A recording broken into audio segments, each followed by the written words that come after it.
కేసీఆర్ ను చంపాల్సిన అవసరం ఎవరికి ఉందని ప్రశ్నించారు సీఎం రేవంత్ రెడ్డి. కేసీఆర్ ను చంపాల్సిన అవసరం లేదని, అది ఆల్రెడీ చచ్చిన పాముని మండిపడ్డారు.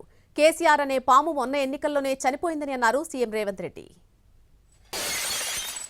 నీ సభాపక్ష నాయకుడిని చర్చ చేద్దాము.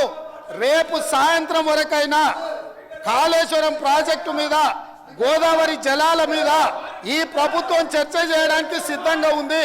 పారిపోయి ఫామ్ హౌస్లో వండుకొని ప్రతిపక్షాలుగా బాధ్యత నుంచి తప్పించుకొని మీ అవినీతి బయటపడుతుందని, కాళేశ్వరంలో మీ దోపిడీలో జైలుకి వెళ్లాల్సి వస్తుందని కేసీఆర్ను చంపుతారా అంటారు.